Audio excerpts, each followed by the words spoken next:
सुनो, कल हम अपनी सालगिरह पर बाहर ना जा पाए। आज मीटिंग जल्दी खत्म करके आऊंगा। डिनर के लिए चलेंगे। अर्जुन की बात सुनकर राधा की आंखों में खुशी की चमक आ गई, लेकिन अगले ही पल सासू मां का ख्याल आते ही वह मायूस हो गई। माँ जी का क्या करेंगे? राधा ने पूछा। अरे उनके लिए खाना बना दूं। मैं 7:30 तक आ जाऊंगा। और हाँ, वो जो गुलाबी साड़ी है जो मैं लखनऊ से लाया था, उसे पहन लेना। आज बाल खुले रखना, अर्जुन ने मुस्कुराते हुए कहा।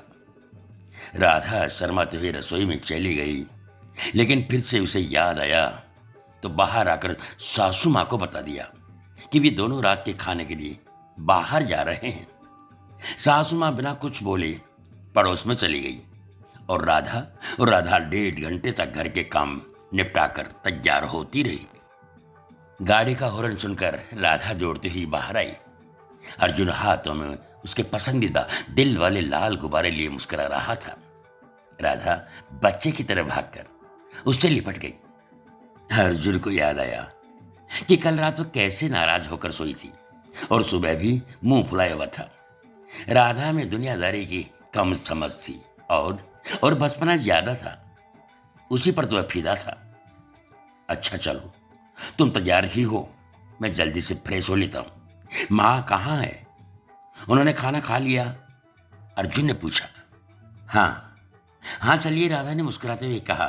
अंदर डाइनिंग हॉल में पहुंचकर अर्जुन हैरान रह गया। पूरा टेबल स्वादिष्ट खाने और फूलों से सजा हुआ था।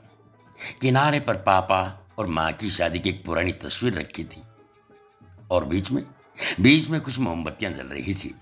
नम आंखों से अर्जुन ने राधा को देखा और उसके माथे को चूमकर अपने सीने से लगा लिया। तभी दरवाजे पर आठ हुई। वे अलग होकर खड़े हो गए। सासू मां आ गई थी। सासू मां ने कहा, अरे तुम लोग अभी यहीं हो, गए नहीं? देर हो जाएगी, जाओ। बहू ने बड़ी प्यार से कहा, माँ जी, आज हम विशेष दिन आपके साथ ही मनाएंगे। आपकी वजह से ही मुझे अर्जुन जैसे पति मिले हैं। आपने उन्हें प्रेम सिखाया है, साथी का सम्मान कैसे किया जाता है, ये सब बताया है। आज का दिन आपका है। माँ जी आइए, यहाँ बैठिए। राधा ने सासू माँ के पास बैठते हुए कहा। जैसे ही राधा ने सम्मान से सासू माँ को ऐसे कहा तो सासू माँ की आंखों में खुशी के आंसू थे। अर्जुन ने माँ से नजरें बचाकर राधा को भरपूर प्यार से देखा।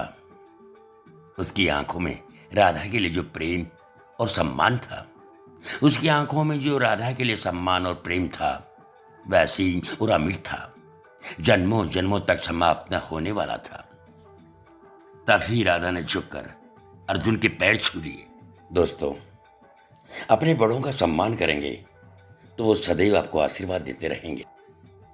ये प्यारी सी लघु कहानी करुणा रानी द्वारा फेसबुक पर पोस्ट की गई थी, जिसका वीडियो रूपांतरण कर स्वर देने का प्रयास किया है हमें आपके पूर्णमल पारीक जवान भाई।